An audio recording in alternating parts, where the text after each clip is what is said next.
नमस्कार, एक बार फिर से आपका स्वागत है सी न्यूज भारत में।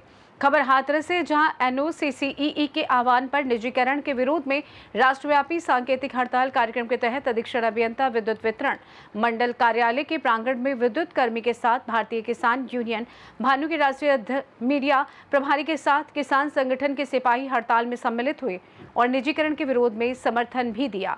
निजीकरण कार्यक्रम में सभा की अध्यक्षता कर रहे इंजीनियर रोमेश जादौन ने बताया कि ऊर्जा क्षेत्र को निजी हाथों में सौंपने की साजिश एक बार फिर तेज हो रही है।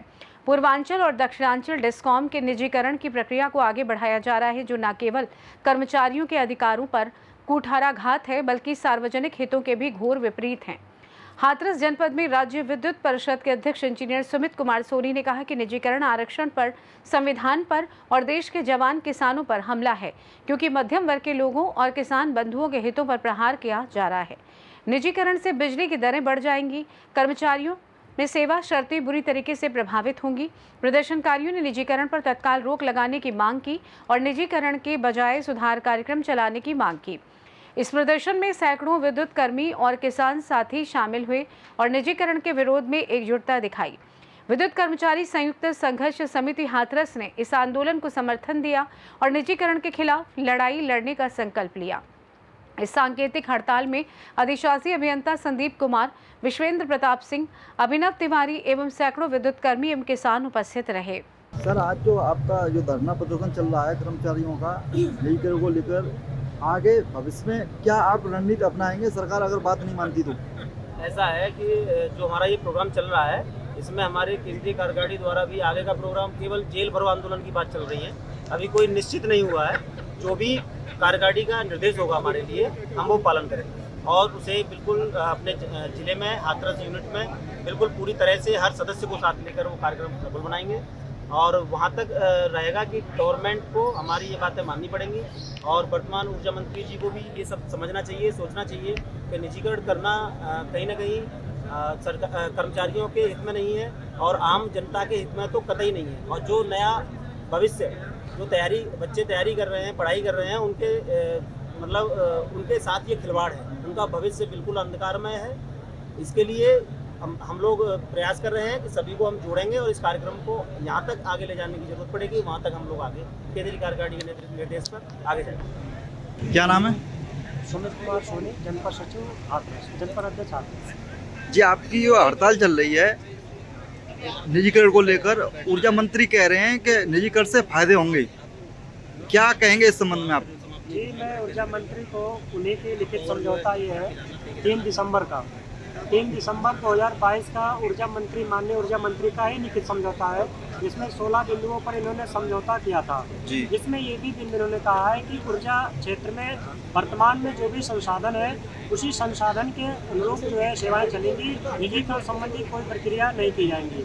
इनका 3 दिसंबर का समझौता, उसका पालन ये लोग नहीं कर रहे हैं और जबरदस्ती जो है निजीकरण कर रहे हैं। इसके विरोध में यहाँ पे सांकेतिक हड़ताल हो रहा है। इसके साथ साथ पूरे भारत में 27 लाख बिजली कर्मचारी यहाँ सांकेतिक हड़ताल कर रहे हैं। आप लोगों को किन किन संगठनों का समर्थन मिला है?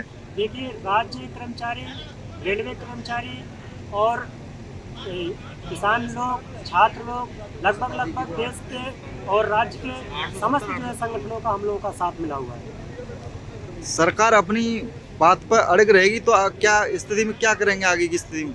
देखिए, सरकार जनता से बनती है, जनता से बढ़कर सरकार नहीं होती है। मैं तो आपके चैनल के जरिए सरकार को यही संदेश देना चाहूँगा कि जनता ने आपको बनाया है तो जनता की बातें सुनिए। किसी IAS अधिकारी के जिन्होंने प्रबंधन को सही से नहीं चलाया है, उनके गलत आंकड़े पर आप विश्वास मत कीजिए। निजीकरण रूपी भूत को समाप्त कीजिए। आप जनपद अध्यक्ष हैं हाथरस के, निजीकरण के ऊर्जा मंत्री बता रहे हैं कि इसके फायदे ही फायदे हैं, आप बता रहे हैं कि नुकसान है। क्या नुकसान है इनकी?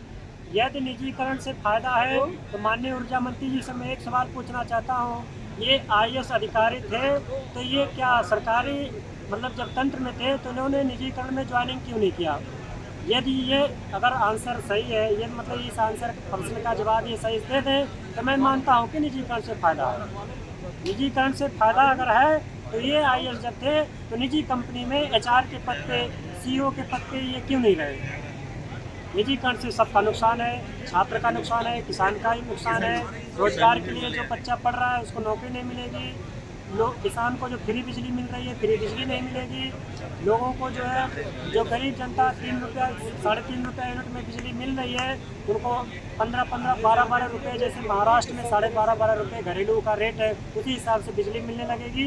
लोग बिजली को तरस जाएंगे, लालटेन ही उगाया जाएगा उत्तर प्रदेश में यदि ये निजीकरण हुआ तो। सर आज ऐसी कार्यालय पे आपका धरना प्रदर्शन चल रहा है, किन मांगों को लेकर आपका प्रदर्शन चल रहा है ये? इसमें मुख्यतः पहली मांग यही है कि ये जो निजीकरण किया जा रहा है इस मसौदे को रद्द किया जाए। ये किसी भी तरह हमें स्वीकार नहीं है। इस निजीकरण के खिलाफ आज पूरे देश में, पूरे भारत में 27 लाख विद्युत कर्मचारी जो हमारी राष्ट्रीय कमेटी है उसके तत्वाधान में विरोध में बैठे हुए हैं। जो जनपद के कर्मचारी हैं वो जनपद में, और जो और बड़े परियोजना कार्यालय या डिस्कॉम के कर्मचारी हैं वो वहाँ पर सब एकत्रित होकर आज इसके विरोध में बैठे हुए हैं। उनकी मुख्य मांग यही है पहली कि ये निजीकरण रद्द किया जाए, क्योंकि इस निजीकरण से केवल पूंजीपतियों का लाभ होगा और जो आम जनमानस है, किसान है, कर्मचारी है, इसका अहित होगा। कर्मचारी की तो नौकरी संकट में पड़ जाएगी और भविष्य में जो लोग सरकारी नौकरी के सपने देख रहे हैं उनके अवसर खत्म हो जाएंगे और जो किसान और सस्ती बिजली मिल रही है आम जनमानस को वो सुविधाएं समाप्त हो जाएगी। तो ये किसी के हित में नहीं है, अतः सभी के हित में इस निजीकरण को समाप्त किया जाए और इसे सरकारी सेवा में ही इसमें सुधार करने की गुंजाइश है तो सुधार किए जाए। उसके लिए हम पूर्ण सहयोग के लिए तैयार हैं। सरकार अगर मांगे नहीं मानती आपकी तो क्या रणनीति रहेगी आपकी? जो भी आगे? हमारी केंद्रीय पार्टी हमें निर्देशित करेगी उसका हम पूरा उसी हिसाब से कार्यक्रम आगे करेंगे। सर आज ऐसी कार्यालय पर आपका धरना चल रहा है कर्मचारियों का, ये आगे क्या रणनीति रहेगी आपकी निजीकरण को जो विरोध को लेकर धरना चल रहा है उसमें? देखिए, मैं आपको क्षेत्रीय अध्यक्ष होने के नाते प्रदेश सरकार को एक सूचना पहुंचाना चाहता हूं कि जो हमारा निवर्तमान ऊर्जा मंत्री थे, ऊर्जा मंत्री जी श्रीकांत शर्मा जी, और उस समय के चेयरमैन थे हमारे अरविंद कुमार साहब, जो वर्तमान में नियामक आयोग के अध्यक्ष भी हैं। उन्होंने एक लिखित समझौता किया था कि हम निजीकरण नहीं करेंगे और कोई भी अगर आगे रूपरेखा किसी सुधार कार्यक्रम की जाएगी तो हमारे जितने भी कर्मचारी यूनियन हैं उनको सहयोग में लेके ही आगे और पब्लिक के ऊर्जा विस्तार को आगे बढ़ाएंगे। लेकिन फिर भी हमारे जो वर्तमान के ऊर्जा मंत्री हैं और जो वर्तमान के हमारे अध्यक्ष हैं विभाग के, उन्होंने ज़बरदस्ती हमारे कर्मचारियों पर, हमारे संगठनों पर ज़बरदस्ती निजीकरण थोपने का कार्य कर रहे हैं। और वर्तमान में आरडीडीएस योजना जो लागू की गई थी, दुनिया का पैसा लगा दिया, करोड़ों रुपए, अरबों रुपए विस्तार करने के लिए योजनाओं को लगा दिया गया, सुधारीकरण के लिए लगा दिया गया। फिर भी इन्हें ऐसी क्या जल्दबाजी है कि ये निजीकरण के पक्षधर हैं। हम इसका पुरजोर विरोध कर रहे हैं और आज हमारी 9 तारीख को सांकेतिक हड़ताल है, उसमें हम बैठे हैं। अगर इस निजीकरण को रोकने के लिए हमें किसी भी हद तक जाना है, केंद्रीय नेतृत्व के आह्वान पर हम उस स्तर तक जाएंगे और निजीकरण को कभी भी बर्दाश्त नहीं करेंगे।